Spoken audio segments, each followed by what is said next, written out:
This video was brought to you by the Powerbase Mini, a smaller, more compact alternative to the original Powerbase converter. Visit the link in the description for more information. Skip it up and that up. So here is news that will shock absolutely no one. Watch Dogs for the Wii U has sold jack shit. Oh my goodness! Now GfK, they track retail sales of software and music in the UK and in Ireland. They released information on sales numbers for the recent week of Wii U software. On the top of that list, of course, is Mario Kart 8 and New Super Mario Bros. U, with Sonic Boom, Rise of Lyric, squeezing into an unlikely third. That game has horrible reviews. It's probably because just parents are buying it for their kids and they see Sonic and they don't care if it's a piece of shit. Just name recognition is a powerful thing. But here's the shocker. Not really. The biggest reveal from the charts is that Watch Dogs has placed 14th, failing to even make it into the top 10 on its launch week. Now, it's funny, I saw this article way earlier today, and then I went to N4G and saw it was the top article there. And why are people shocked at this? The Wii U version of Watch Dogs has come out around 6 months later than when the game originally launched for other platforms, and there was 5 other ways that you could play Watch Dogs before the Wii U version was released. Xbox 360, PlayStation 3, PlayStation 4, Xbox One, and PS4.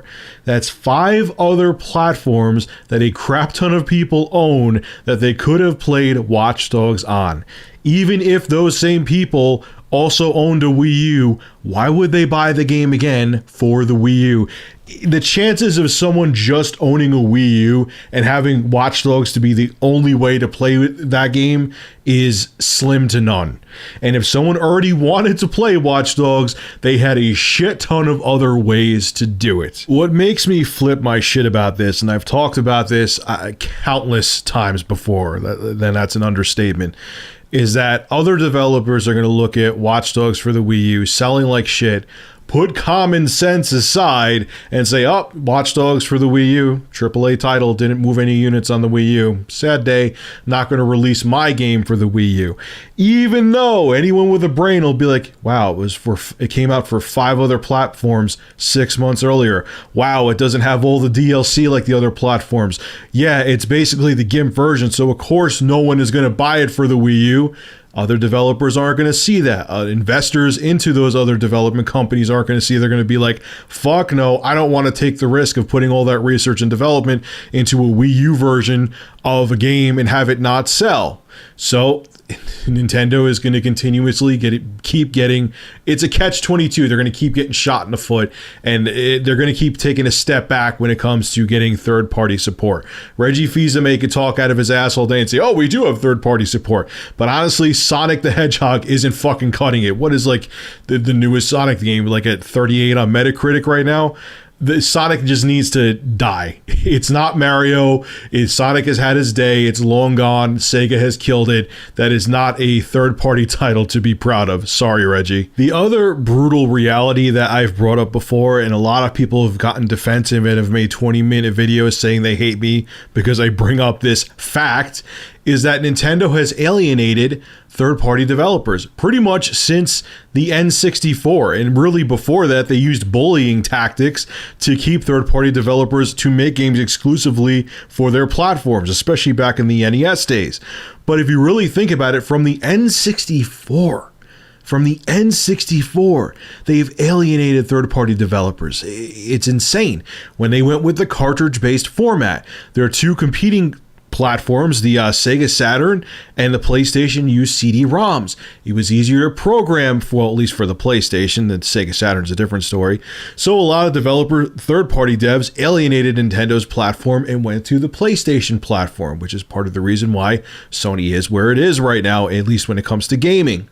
Then when you went over to after the N64 era, when you went to the GameCube, PS2, and Xbox era, they finally conceded and went to an optical format, but it was a proprietary optical format where the discs only held about approximately, I think, 1.5 gigabytes. No, it was more than 1 gigabyte. It was 1.5 gigabytes, And developers got pissed off again because they would either have to release games on multiple discs or compress the crap out of their video and their code, and they got frustrated too.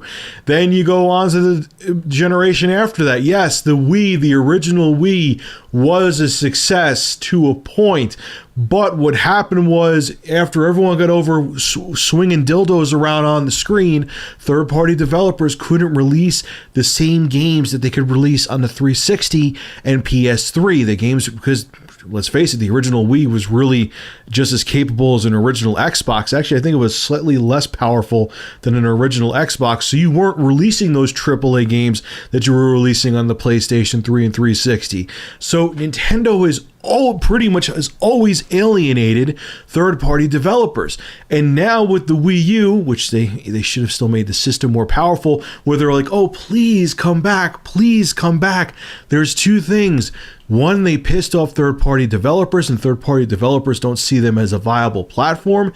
And two, the consumer doesn't buy Nintendo systems for third-party games. So Nintendo, in two different ways, when it comes to getting third-party software, is screwed. And they partially, or more so than partially, they screwed up a lot, and they did this to themselves. Nintendo, I hear rumors that you're already working on your next-gen system and that you're working with Western developers to make it more third-party friendly, make it your most third-party friendly console ever. This is a rumor that I keep hearing, but I hope it's true, because you need third-party developers to be viable. I'm surprised you're coming out with the next-gen console, especially since if there's even going to be a next generation of consoles has been up in the air.